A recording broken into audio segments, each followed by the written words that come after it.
Olá pessoal, tudo bem? Eu sou Felipe de Souza, do site psicologiamsn.com. Hoje eu gostaria de conversar com vocês sobre um assunto muito interessante e uma ideia que eu li num livro. Eu vou deixar o link para o livro aqui embaixo no YouTube. O livro se chama Por quê? É um livro que pode ser utilizado em diversos contextos e, de certa forma, ele é bastante motivador, mas ele também nos orienta sobre uma série de aspectos da nossa vida pessoal, profissional, que normalmente a gente acaba não se dando muita conta. E em resumo, o principal do que eu captei do livro e gostaria de passar para vocês é que quando a gente vai imaginar uma ação que nós precisamos fazer, que nós queremos fazer, a gente sempre começa por duas perguntas. Pela pergunta o que a gente tem que fazer, e em seguida vem a pergunta como. O como a gente vai fazer o que a gente tem que fazer. Então, por exemplo, suponhamos que eu tenha que escrever um texto para o site, para o Psicologia MSN. Então, eu já tenho definido o que. O que vai ser a minha ação. A minha ação vai ser escrever um texto. Eu tenho uma tarefa, uma meta, uma ideia. Quando eu tenho essa ideia mental, essa imagem do que eu tenho que fazer, o segundo passo, eu vou pensar como eu vou fazer isso. Eu posso imaginar, não, vou escrever no computador, no tablet, vou escrever pela manhã, vou utilizar o corretor, vou levar meia hora ou uma hora para escrever esse texto. Depois eu vou publicar no WordPress, vai ser assim, assim, assim. Então eu tenho os passos, né? O como diz respeito sobre os passos. E em geral a gente utiliza só essas duas perguntas para a gente se situar e para a gente pensar os nossos projetos de vida, os nossos projetos profissionais, as nossas ideias. Por exemplo, quem tem filho ou filha pode instigar, né, porque sabe do interesse, da importância da educação. Então você leva a criança na escola, o adolescente na escola, e você diz o que ela tem que fazer. Você fala, não, ela tem que, nosso filho, nossa filha tem que estudar. Você fala, você tem que estudar. Então eu já tenho definido o que. A gente pode ajudar no como. Então, você vai estudar pela manhã, no período da manhã. Se você tiver dúvidas, você fala com o seu professor, você pode pedir uma aula de plantão à tarde, você pode, de repente, contratar um professor particular quando tem muita dificuldade. Se você vai estudar inglês, você vai estudar nesse cursinho de inglês à tarde. Enfim, a gente tem o que deve ser feito, que é estudar, e a gente tem o como a gente vai instigar a nossa criança, a nossa adolescente para fazer isso. A gente tem, então, sempre essas duas respostas bem claras na nossa mente. O que tem que fazer e como fazer o que tem que fazer. Mas a gente sempre perde, tanto no sentido da gente se motivar para fazer o que a gente tem que fazer, quanto para motivar um amigo, um familiar, um colega de trabalho, um subordinado, enfim, quem for. A gente se perde porque a gente não normalmente consegue mostrar a importância daquilo, né? Por que a gente vai fazer o que a gente vai fazer. Então, por exemplo, você fala para uma criança, você tem que estudar porque você tem que estudar, porque é o que todo mundo faz. Ou você tem que estudar porque se você não estudar, você não vai ter um emprego bom quando você tiver, né, daqui a 20 anos. Quer dizer, para a criança aquilo não é interessante, né? É muito distante. Um outro exemplo, né? No consultório a gente tem muito casos de pessoas que precisam ou querem emagrecer. Tá? A pessoa tem a ideia do que ela tem que fazer, ela tem que emagrecer. Se eu precisasse emagrecer, eu pensaria, né? O que eu tenho que fazer? Eu tenho que emagrecer. Meu projeto então é emagrecer. Mas em seguida vem aquela questão, como eu vou emagrecer? Então, a gente tem milhões de dicas, milhões de livros, mas a pessoa pode pensar, eu vou emagrecer fazendo um regime. Então, você tem o que? Emagrecer, né? A atividade é emagrecer, e você tem o como. Como emagrecer? Eu vou fazer um regime. Poderia pensar um outro como, vou fazer exercício físico, eu vou num nutricionista. Então você tem a mesma coisa, você tem o que e você tem o como. O problema é que no longo prazo, ou até no curtíssimo prazo, dependendo se for emagrecer, a pessoa esquece, como eu falei, a gente esquece isso e a gente esquece também quando a gente vai tentar motivar uma outra pessoa do porquê. O porquê quer dizer o quê? Quer dizer a finalidade, o sentido da pessoa fazer aquilo. Por que eu tenho que escrever um texto? É uma pergunta, né? Eu vou ter minha resposta pessoal, do meu motivo pessoal, do porquê eu vou escrever um texto do Psicologia MSN. Uma outra pessoa que está precisando emagrecer, ela tem que responder também, ela precisa responder essa pergunta do porquê ela vai emagrecer.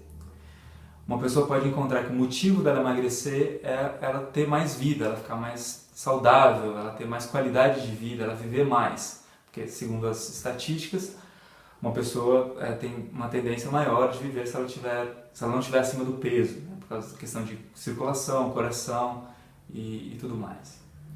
E outros problemas, né, relacionados com diabetes, enfim, hipertensão. Ela descobre esse porquê. O porquê é o motivo, é a finalidade, é o objetivo final dela fazer aquela ação. Para uma criança, você vai motivar ela, não dizendo, nossa, você vai trabalhar, se você não estudar daqui a 20 anos você não vai ter emprego. Para a criança isso é inimaginável, a gente não consegue também imaginar como a gente vai estar daqui a 20 anos. Então a gente tem que encontrar um motivo, um porquê, para a criança realmente conseguir se interessar e continuar realizando os estudos ali todos os dias. No consultório também a gente nota que esse tipo de pensamento, né, entender que existe o que ou o como fazer. Né? Então eu tenho um objetivo, que é o que eu quero fazer, eu tenho como eu vou fazer isso, uma imagem do como eu vou fazer isso, uma metodologia, mas a gente tem que sempre trazer essa pergunta, né, do porquê. Eu lembro agora de um livro, por exemplo, uma das fobias mais comuns que existem é a fobia social, a fobia de falar em público, de falar com outras pessoas, de comer em público, enfim, a fobia do convívio social com outras pessoas. E um autor muito importante da psicologia, ele não é muito conhecido aqui no Brasil, ele chama Jack Kornfield, ele é psicólogo, né, e durante uma boa parte da vida dele ele esteve na Tailândia fazendo meditação. E ele reúne a meditação com a psicologia. Ele fala que esse treinamento todo que ele teve, né, de fazer a meditação de introspecção, mesmo antes ele já tinha um certo perfil que ele era mais tímido, ele tinha, de certa forma, uma fobia social. Ele não fala com essas palavras, mas seria isso. E então ele tinha dificuldade, né, de expressar em público, de comunicar as ideias dele.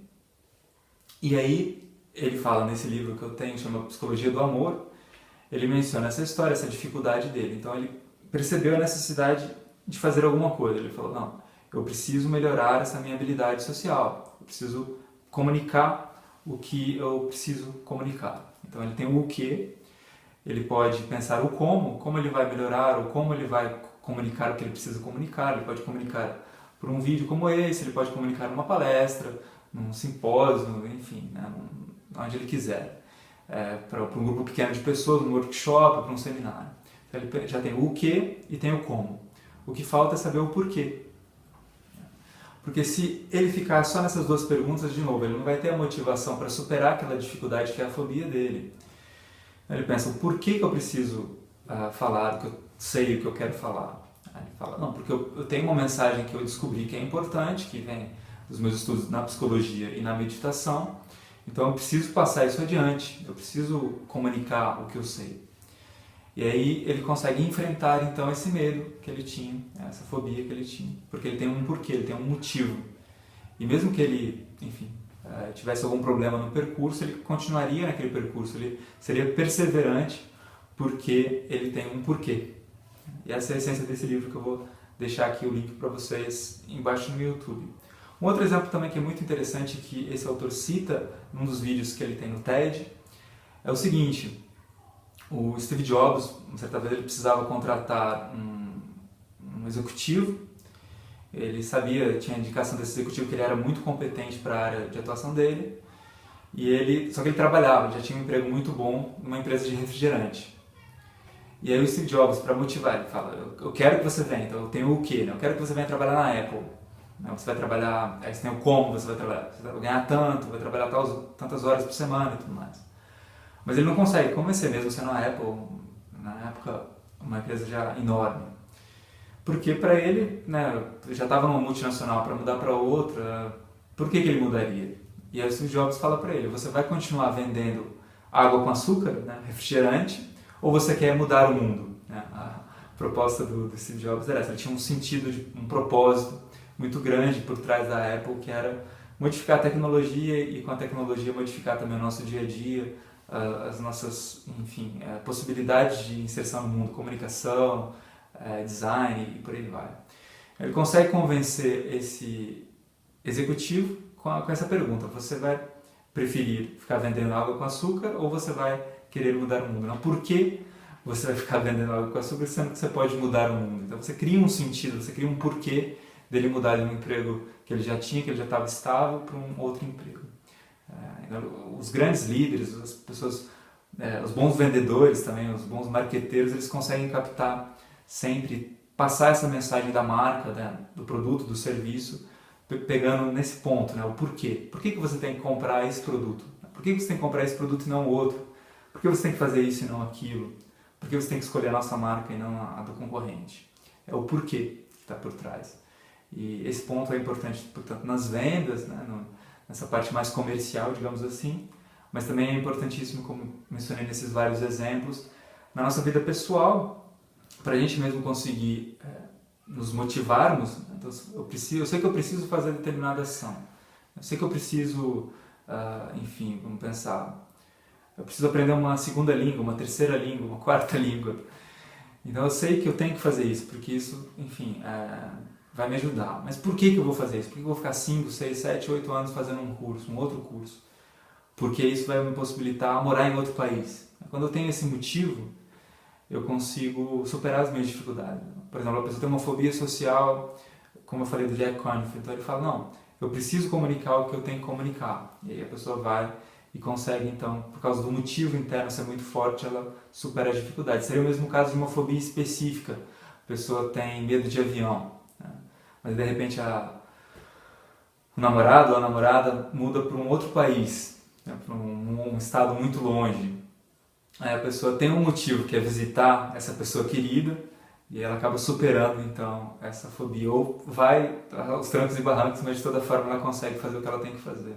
Então, quando a gente tem um motivo, um porquê, uma finalidade, a gente tem meio caminho andado para a gente conseguir atingir os nossos objetivos. E essa é a mensagem de hoje, pessoal, que eu gostaria de compartilhar com vocês do que eu estou lendo, o livro Porquê, né? Start with Why, comece com o porquê, o livro foi traduzido por Porquê. Vou deixar o link para vocês aqui e também no site. Então até o próximo vídeo, pessoal. Até logo mais. Dúvidas, sugestões, comentários, sugestões para novos vídeos, novos textos no Psicologia MSN. Sempre é um maior prazer tentar atender a todos os pedidos. Então até mais, pessoal. Um abraço.